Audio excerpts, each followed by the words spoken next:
పవన్ కళ్యాణ్ గారు గెలిచారు. ఇప్పటికే జగన్ బాగా తట్టుకోలేకపోతున్నాం, మొదటిసారి ఎమ్మెల్యే అయ్యాడు ఇది అని చెప్పి అంటున్నాడు ఆయన. అయితే పవన్ కళ్యాణ్ గారు మళ్ళీ రెండోసారి కూడా గెలిచాడు అనుకోండి, ఆయన రియాక్షన్ ఎలా ఉంటుంది? అసలు రెండోసారికి జగన్ ఉన్నాడు కదా, పవన్ ఉంటాడు. రెండోసారే కాదు, పదోసారే కాదు, ఆయన స్థిరస్థాయిగా ఉంటాడు. అంతేగాని జగన్ మాత్రం జైలుకి వెళ్తాడు, లేదా ఇండియాలోనే బహుశా ఉండకపోవచ్చు. అది అయితే శ్యామల గారికి కొత్తగా స్పోక్స్ పర్సన్గా ఇచ్చారు. ఆవిడ ప్రతి మాటని హైలైట్ అవ్వాలనే విధంగా మాట్లాడుతున్నారు.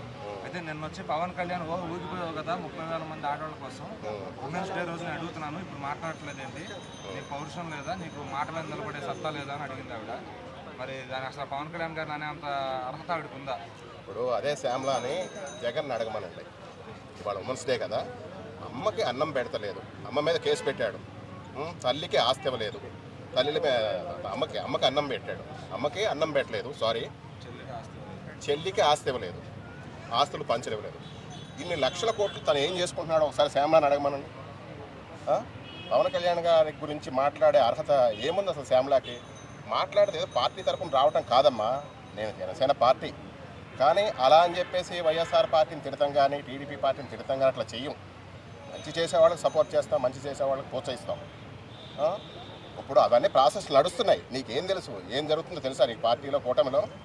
అర్థమైందా? తప్పు చేసేవాళ్ళని శిక్షిస్తారు, మంచి చేసేవాళ్ళని రక్షిస్తారు. ఒక ప్రత్యేకమైన పథకం ప్రకారం, ప్లాన్ ప్రకారం చేస్తున్నారు. మీలాగా ఏంటి ఒక అడ్డమైన బూతులు తిట్టేవాళ్ళని తయారు చేయటం, అడ్డమైన రౌడీగాళ్ళని తయారు చేయటం, ఇలాంటి కూటమి ప్రభుత్వం చేయటం లేదు. దయచేసి తెలుసుకో, ఎట్లా చేస్తున్నారు ఏంటో చూస్తున్నావు కదా. జగన్ అంటే నీకు అభిమానం ఉండొచ్చు. ఇప్పుడు రాజశేఖర రెడ్డి అంటే ఒకప్పుడు మాకు అభిమానమే, ఆయన ఎంతో అంతో కొంత చేశాడు. ఒకప్పుడు ఎన్టీఆర్ అంటే కొంత అభిమానమే, ఆయన ఎంతో అంతో చేశాడు. జగన్ ఒక రౌడీ అమ్మ, ఒక ప్యాషనిస్టు. తెలియంది ఎవరికి? అతను రాజకీయాలు రాకముందు అతను ఏమన్నా దాన ధర్మాలు చేశాడా, ఎవరికైనా హెల్ప్ చేశాడా? వాళ్ళ నాన్నకే డాగులు వేసేవాడు, బెంగళూరులో బిజినెస్లు చేసుకునేవాడు. అతని గురించి నువ్వేం మాట్లాడతావు? కులాలను రెచ్చగొడతాడు, మతాలను రెచ్చగొడతాడు. ఇవాళ ప్రపంచ మహిళా దినోత్సవం సందర్భంగా చెప్తున్నా, తల్లికి అన్నం పెట్టరా బాబు, తల్లి మీద కేసులు కాదు నువ్వు పెట్టేది, చెల్లికి ఆస్తులు పంచరా బాబు, నీకు లక్షల కోట్లు ఎందుకు? అర్థమైందా? ఒక మంచి అన్నం అనుకుని అనిపించుకో.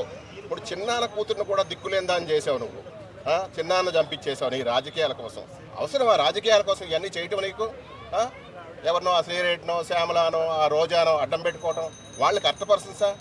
ఇప్పుడు మా జనసేనలో మాట్లాడతారు మహిళలు, ఎంత సంస్కారంగా మాట్లాడతారు, టీడీపీలో మాట్లాడతారు, ఎంత సంస్కారంగా మాట్లాడతారు. ఎవరైనా బూతులు మాట్లాడతారా? ఎవరి కాళ్ళకే రెచ్చగొడతావు, కాపోళ్ళతో తిట్టిపిస్తావు, రెడ్డోళ్ళని తిట్టిపిస్తావు, కమ్మోళ్ళని తిట్టిపిస్తావు. ఇవాళ పరిస్థితి ఏంటి? కొడాల నానిగాడి పరిస్థితి ఏంటి? దాక్కుంటున్నాడు. వంశీగాడి పరిస్థితి ఏంటి? జైలుకి పంపించేసావు. అర్థమైందా? ఆ పోసాన గారి పరిస్థితి ఏంటి? అనిల్ గారి పరిస్థితి, బోరగడ్డ అనిల్ పరిస్థితి ఏంటి? కేవలం నువ్వు చేసిన పనులు ఇంత ఆశపడ్డారు, ఇవాళ జైలు పాలు అయ్యి సూవర్లకు ఎట్టుకుంటున్నారు. దయచేసి అట్లాంటి రాజకీయాలు చేయకు జగను.